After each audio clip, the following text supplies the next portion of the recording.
صحیح مسلم میں حدیث نہیں ہے قیامت والے دن ایک سخی کو، ایک شہید کو اور ایک قرآن کے قاری کو بلایا جائے گا، تو سر فرشتوں نے اسے قاری، سخی اور شہید لکھا ہوگا نا،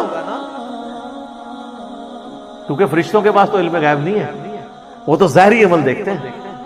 فرشتوں کو نہیں پتا کہ آپ یہ جو عمل کر رہے ہیں یہ دکھلاوے کے لیے کر رہے ہیں یا اللہ کے لیے، تو اصل چیک ہے ہی اللہ۔ یہ جو ہے نا وَكَفَى بِاللَّهِ حَسِيبًا، اللہ حساب لینے کو کافی ہے۔ تو شہید لکھا ہوگا جبھی تو اس شہید کو بلایا جا رہا ہوگا نا۔ اللہ پوچھے گا ہاں بھائی، کہے گا یا اللہ جان تھی دے لی تیرے لیے۔ اللہ فرمائے گا تو نے اس لیے دی تاکہ لوگ تجھے بہادر کہیں، اور دنیا میں بڑے لوگوں نے تجھے بہادر کہا تو تمہیں دنیا میں اجر مل چکا، اوندھا منہ کر کے جہنم میں۔ پھر سخی کو بلایا جائے گا، وہ کہے گا یا اللہ میں نے کوئی موقع نہیں چھوڑا تھا کہ جہاں جہاں پر تیرا حکم ہو اور میں نے وہاں پر پیسے نہ خیرات کیے ہوں، مسجدیں بنوائی، دسترخوان چلائے،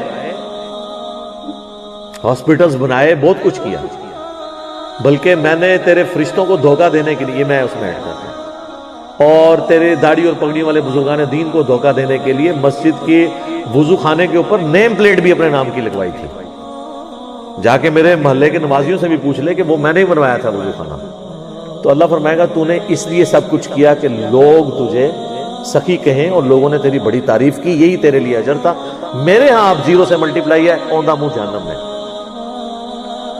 قرآن کے قاری کو بلایا جائے گا، اللہ تعالیٰ کہے گا تجھے میں نے قرآن کا علم دیا تھا، تو کہے گا یا اللہ میں نے تو قرآن سیکھا اور سکھایا، یہی کام میں کرتا رہا، اس سے افضل کام اور کون سا ہو سکتا تھا۔ اللہ تعالیٰ فرمائے گا تو نے اس لیے کیا کہ لوگ تجھے قاری اور بڑا علامہ کہیں، تو بڑی لوگوں نے تیری تعریف کی، بلکہ تیرے اشتہار کے تو نام کے شروع میں بھی 5 دھمیں لگتی تھی اور بعد میں بھی 5 دھمیں لگتی تھی۔ یادگار اسلاف، مفسر قرآن، استاذ العلماء، تو بڑی تیری عزت دنیا میں ہوئی ہے، میرے ہاں کوئی اجر نہیں ہے، اوندھا منہ کر کے دوزخ میں۔ یہ سر مولانا شریف نہیں، صحیح مسلم شریف کی حدیث ہے یہ۔ اب مجھے بتائیں دنیا میں ان 3 نیکیوں سے بڑی اگر کوئی نیکی جانتا ہے نا، بخاری اور مسلم اور قرآن حکیم کی روشنی میں، تو مجھے بتا دیں شہادت سے بڑی کوئی نیکی ہے کہ جان ہی دے دی اس کے لیے؟ قرآن سیکھنے اور سکھانے سے بڑی کوئی نیکی ہے؟ بخاری مسلم حدیث ہے سب سے بہتر وہ جو قرآن سیکھے اور سکھائے۔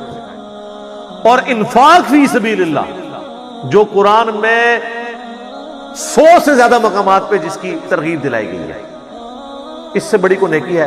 لیکن یہ بڑی بڑی 3 نیکیاں بھی زیرو سے ملٹیپلائی ہیں اگر یہ دکھلاوے کے لیے کی، تو فرشتے تو لکھ لیں گے، لیکن وَكَفَى بِاللَّهِ حَسِيبًا۔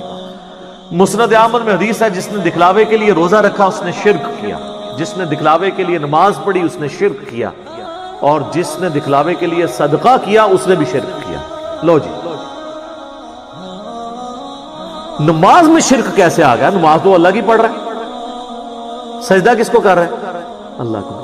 اس بندے کو تو نہیں کر رہا جس کے سامنے وہ خوشی خوشی سے نماز پڑھ رہا ہے، کر رہا اللہ کو ہے، لیکن اللہ اتنا غیرت مند ہے کہ سجدہ مجھے کیا اور نیت یہ تھی کہ لوگ تجھے کہیں بڑی لمبی نماز پڑھ رہا ہے تو میں نے اس کو 0 سے ملٹیپلائی کر دیا۔ صدقہ میرے لیے کیا، لیکن نیت تھی کہ لوگ تجھے اچھا سمجھیں کہ بڑا سخی ہے، بس لوگوں کو جیسے ہی شریک کیا نا تو میری طرف سے فارغ۔ اللہ اپنے ساتھ تو شرک برداشت ہی نہیں کرتا۔ صدقہ، روزہ، نماز، فارغ۔ تو یہ اسی لیے تو شرک اصغر کہا گیا ہے ریاکاری کو، چھوٹا شرک۔